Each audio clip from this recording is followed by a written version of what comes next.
Motor රථයක් තුල පිලිසී තිබූ රග ක්‍රීඩක වසීම් තාජුඩීන්ගේ සිරුර හමු වෙයි. තාජුඩීන් ගමන්ගත් රථය තාප්පයක හැපී ගිනි ගැනීම මරණයට හේතු බව පොලිසිය එදින පැවති මාධ්‍ය හමුවේදී කියයි. මගේ මිත්‍ර අස්ලා BBC එකේ අපේ මිත්‍ර නාමල් රාජපක්ෂ මැතිතුමා එක්ක ඉන්ටර්විව් එකක් කරනවා වාහනයක එන අතරතුර. ඒකෙදි අපේ අස්ලා මහනවා ගරු නාමල් රාජපක්ෂ මහත්තයෝ තදුජින්න දන්නවද? අපෝයෝ අපේ හොඳ යාළුවෙක්. අපි එකට කනවා බොනවා එකට සෙට් වෙනවා. අපි ඒගොල්ලන්ගේ දුක සැප බලනවා ඒගොල්ලෝ පවුලේ අපේ දුක සැප බලනවා. අපි නිතර එකට රගර් ගහන සෙට් වෙන සාදවලදී හම්බෙන යාළුවෝ. හොඳයි. එතකොට එයා හොඳ යාළුවෙක්. ඔව් අපේ ඒගොල්ලන්ගේ අම්මලා තාත්තලා අපි දන්නවා අපි ගෙවල් ගිහලා කනවා බොනවා. මේ සේරම ලොකු මිත්‍රකමක් කියනවා. එතකොට බිමල් මහත්තුමා අස්ලා මහනවා හොඳම යාළුවෙක්. ඔව් ඉතාම හොඳ යාළුවෙක් අපේ 50 සමාන ළඟ මිත්‍රයෙක්. ඇත්තද? ඇයි මරණයට ගියේ නැත්තේ? ඇයි ඔච්චර හොඳ යාළුවගේ ෆියුනරල් එකට ගියේ නැත්තේ? අපි නම් හොඳම යාළුවගේ මරණ වලට යනවා. අපි දවස් 3-4 නිදි මරනවා මුස්ලිම් නම් ඉඳලා දවසයි ඒ දවසේ හරි ඉන්නවා. ගිහිල්ලා මව්පියන් එක කතා කරනවා. නමුත් අර රගර් ගහන රාජපුත්‍ර තුන්දෙනා රාජකුමාරයෝ තුන්දෙනා මෙච්චර සෙට් වුණ මෙච්චර එකට හිටිය යාළුවා ඝාතනය කළා ගහලා මැරුවට පස්සේ ගිහිල්ලා නෑ ගෙවල් පැත්තේ. දැන් මේ යාළුවාගේ මරණ ගැන කියද්දි නාමල් කියන එයාගේ මිත්‍රයා hina වෙනවා. ඔහුට විහිළුවක්. ඔහුගේ මිත්‍ර රගර් ක්‍රීඩකයාගේ මරණය. අපිට වේදනාවක්. වසීම් තාජුඩීන්ගේ සිරුර සම්බන්ධයෙන් යලි මරණ පරීක්ෂණයක් පවත්වන ලෙස අධිකරණයෙන් නියෝග. වසීම් තාජුඩීන් මහතාගේ මරණය පිළිබඳව අපරාධ පරීක්ෂණ දෙපාර්තමේන්තුව අද යලිත් කොළඹ මහේස්ත්‍රාත් අධිකරණයට කරුණු ඉදිරිපත් කළා.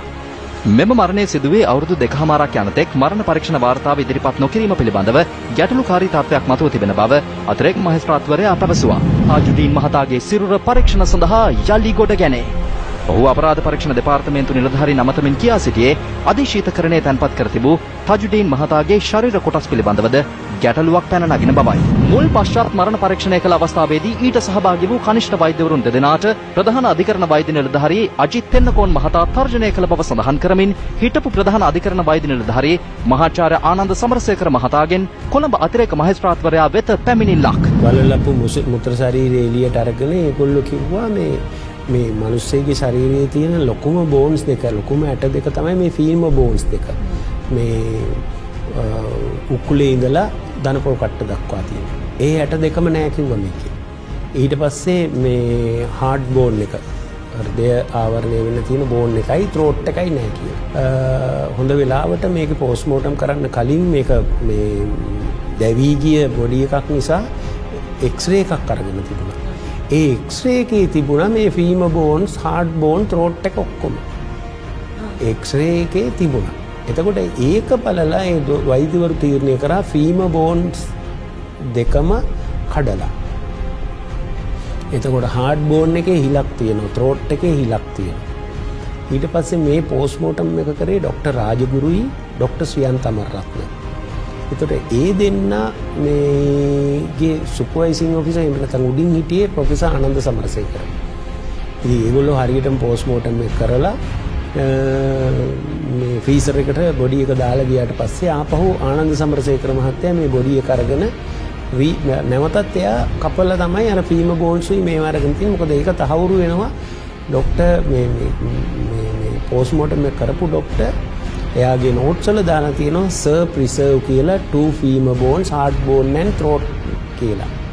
ඉතින් ඒක අහපුවාම ආනන්ද සමරසේකර මහත්තයා කිව්වා ඒක ගත්තා තමයි වැඩිදුර පරීක්ෂණ වලට ඒකට ඔලියක් උඩ තිබුණා. ඉතින් මන් දන්නේ නැහැ මොකද උනේ කියලා.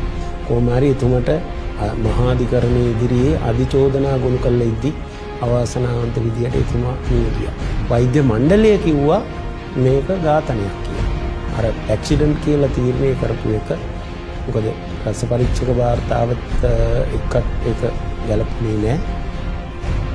හරි අර කෑලි මොකද හරියටම මේකේ මේ අපරාධය සිදු වෙලාද නැද්ද කියන එක නිශ්චය කරන්න තිබුණු අංග 4 තමයි ෆීම බෝන්ස් දෙකයි හાર્ට් බෝන් එකයි ත්‍රෝට් එකයි. ඒවා අයින් කරලා තිබුණා. ඒ කියන්නේ සාක්ෂි විනාශ කිරීමේ අදහසින් තමයි ඒව නැති වෙන්නේ. නැත්තම් මේ මරිච්ච මිනිස්සෙගේ මේ ෆීම බෝන් සේවන ගන්න හේතුවක් නැහැ. ශීතකරණයේ පශ්චාත් මරණ පරීක්ෂණවලට අදාළව තැන්පත් කළ කොටස් අස්ථානගත වීම සම්බන්ධයෙන් වගකිව නොහැකි මහාචාර්ය ආනන්ද සමරසේකර මහතාගෙන් අධිකරණයට වාර්තාවක්. මෙම සිද්ධියට අදාළ CD තැටි 4ක වාර්තා විශ්වවිද්‍යාලයේ තබාගෙන දින 14ක් ඇතුළත ඒ පිළිබඳ වාර්තාවක් නිකුත් කරන ලෙසත් ඒ සඳහා එම කාල සීමාව ප්‍රමාණවත් නොවේ නම් අධිකරණයට දන්වා තවත් කල් ලබා ගන්නා ලෙසත් අධිකරණය නියෝග කළා. වසීම් තාජුදීන් භාවිත කළ බව කියන දුරකථනයෙන් කිසිදු තොරතුරක් සොයා ගැනීමට නොහැකි වූ බව කොළඹ විශ්වවිද්‍යාලයේ පරිගණකාංශය අධිකරණයට දැනුම් දෙයි. මේ ආකාරයට සත්‍ය වසන් කිරීමට කටයුතු කරන ලද පොලිසිය නිලධාරීන් සහ දේශ නිලධාරීන් විශ්‍රාම ගියත් අධිකරණය සහ අපරාධ නඩු විධාන සංග්‍රහය දණ්ඩනීති සංග්‍රහය විශ්‍රාම ගිහිල්ලා නැහැ. සිරන්ත රාජපක්ෂ වෙනක CID එක. අරුම් පුදුම දෙයක් නෙවෙයි. ඇයි? තාජුදීන් ඝාතනය කරපු වෙලාවේදී තිමිරිගස්යායේ පෙට්‍රල් සෙට් එකෙන් එතන තියෙන කඩෙන් තාජුදීන් වතුර බෝතලයක් ගන්නවා. තමන්ගේ ජීප් එක නතර කරලා. වතුර බෝතලේ අරගෙන ජීප් එක යනකොට ඒ ගමම්ම තව ඩිෆෙන්ඩර් රථයක් යනවා. ඒ ඩිෆෙන්ඩර් රථේ CID එකෙන් හඳුනා ගන්නවා. හොයාගෙන යනකොට ඒ ඩිෆෙන්ඩර් ජීප් රථය සමාජ සේවා අමාත්‍යාංශයට අදාළ ජීප් රථය. ෆිලිප්ස් පෙරේරා මේක රතු කුරුසෙන් පරිත්‍යාග කරා සමාජ සේවා අමාත්‍යාංශයේ සමාජ සේවා කටයුතු සඳහා. මේක දෙන බව සිරන්ති දැක්කා. සිරන්ති කිව්වා කරුණා කරලා ඔක ඒගොල්ලන්ගේ පාවිච්චියට දෙන්න කියලා. මංගාව තියෙනවා ඡායාරූප ෆිලිප්ස් පෙරේරා ජීප් රථයේ සමග සිරන්ති රාජපක්ෂට යතුරු බාර දෙන ඡායාරූපය. ඊට පස්සේ ඒ ඩිෆෙන්ඩර් රථයේ තෙල් ගහලා තියෙන ජනාධිපති ලේකම් කාර්යාලය. ජනාධිපති ලේකම් කාර්යාලයේ වාර්තා අනුව ඒ රථය පාවිච්චි කරලා තියෙන යෝසිත රාජපක්ෂ රථේ නැතුව තිබුණා. CID එක හොයාගත්තා ඒ රථය හබරන තිබිලා. මොකද ජනාධිපති ලේකම් කාර්යාලයේ වාහන හබරන තියෙන්නේ. ඊට පස්සේ හබරන්නේ මේ රථයේ අපරාධ පරීක්ෂණ දෙපාර්තමේන්තුව හොයාගත්තා. හොයාගන්නකොට ඒ රථයේ පාට 3 පාරක් මාරු කරලා තිබෙනවා. වාර දෙනකොට සුදු අවස්ථා දෙකක් තව පාට මාරු කරලා තිබෙනවා. තාජුන්ගේ ඝාතන වෙච්ච රෑ ඒ ජීප් එකත් එක්ක තව ඩිෆෙන්ඩර් රථයක් යනවා. ඩිෆෙන්ඩර් රථයේ සිරන්ති තමන්ගේ සිරිලිය පදනමට ගත්තා. යෝසිත පාවිච්චි කරා. හබරන හංගලා තිබ්බා. පාට මාරු කරලා තිබ්බා. හොයාගත්තා. එන්න කිව්ව අපරාධ පරීක්ෂණ දෙපාර්තමේන්තුවට කරුණා කරලා කට උත්තරයක් දෙන්න. සාධාරණ නැද්ද? හැබැයි අද මොකද වෙන්නේ? අද අපරාධ පරීක්ෂණ දෙපාර්තමේන්තුවට යනකොට අන්න ඇවිල්ලා කෑ ගන්න මොකද? ජාතියේ මා අම්මලු. අරයා ජාතිය අප්පච්චි මෙයා ජාතිය අම්මා. මරු ජාතිය ඒක. ජාතිය අම්මා. කඳවලා තියෙන මොකද අපරාධ පරීක්ෂණ දෙපාර්තමේන්තුව? තරුණයෙක්ගේ ඝාතනය පිළිබඳව.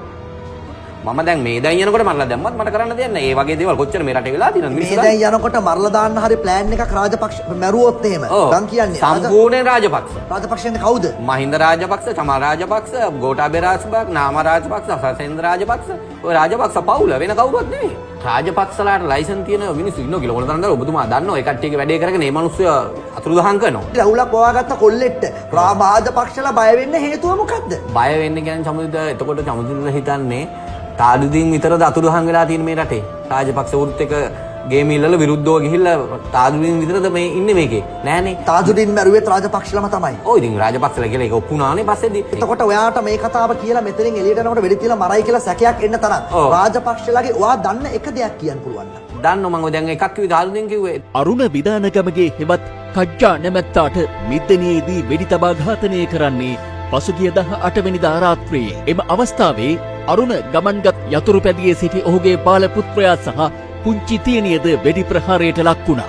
6 හැවිරිදි සිඟිත්තිය තුවාල ලැබූ 10 හැවිරිදි පුතා රෝහලේ ප්‍රතිකාර ලැබමින් සිටියදී ජීවිතය අත්හැරියා. මේගස්සාරේ කජ්ජා සහ ඔහුගේ දරුවන් දෙදෙනා ඝාතනයට යොදාගත් ගිනි අවිය තමන් විසින් ලබා දුන් බවට ශ්‍රී ලංකා පොදුජන පෙරමුණේ හිටපු ප්‍රාදේශීය සභා අපේක්ෂක සම්පත් මනම්පේරි අනාවරණ කර තිබෙනවා. විමර්ශන නිලධාරීන් ප්‍රකාශ කළේ දේශපාලන බලය සහ ආරක්ෂක අංශ සම්බන්ධතා භාවිත කරමින් බැකෝ සමන්ගේ මත්ද්‍රව්‍ය ජාවාරමේ ප්‍රධාන බෙදා හරින්නෙකු මෙන්ම අවි ආයුධ ප්‍රවාහනය කරන්නෙකු ලෙසද තමන් කටයුතු කළ බවට සම්පත් මනම්පේරි ප්‍රකාශ කළ බවයි. දකුණේ සිදු වූ පුද්ගල ඝාතන කිහිපයකට යොදාගත් ගිනි අවි තමන් විසින් ප්‍රවාහනය කළ බව ශ්‍රී ලංකා පොදුජන පෙරමුණේ හිටපු ප්‍රාදේශීය සභා අපේක්ෂක සම්පත් මනම්පේරි අනාවරණය කර තිබෙනවා. මීගසාරේ කච්චා සහ ඔහුගේ දරුවන් දෙදෙනා ඝාතනයට යොදාගත් ගිනි අවියද තමන් විසින් ලබා දුන්නක් බවට ඔහු පිළිගෙන තිබෙනවා. තෝරයාලය ප්‍රදේශයේදී තරුණයින් දෙදෙනෙකු ඝාතන සිද්ධියේ ගිනි අවි දෙකක්ද මනම්පේරි විසින් වෙඩික්කරුවන් වෙත ලබා දී ඇති බවට ඔහු අනාවරණය කර තිබෙනවා. පොලිසිය ප්‍රකාශ කළේ T56 ගිනි අවි 3ක්, පිස්තෝල 5ක් සහ ජීව උණ්ඩ විශාල සංඛ්‍යාවක් ඔහු ප්‍රවාහනය කර ඇති බවයි. මනම්පේරි පසුගියදා මිද්දෙනියට රැගෙන ආපසුව තවත් ස්ථානයක තිබී උණ්ඩ හා ගිනි අවි කිහිපයක් සොයාගැනුණා.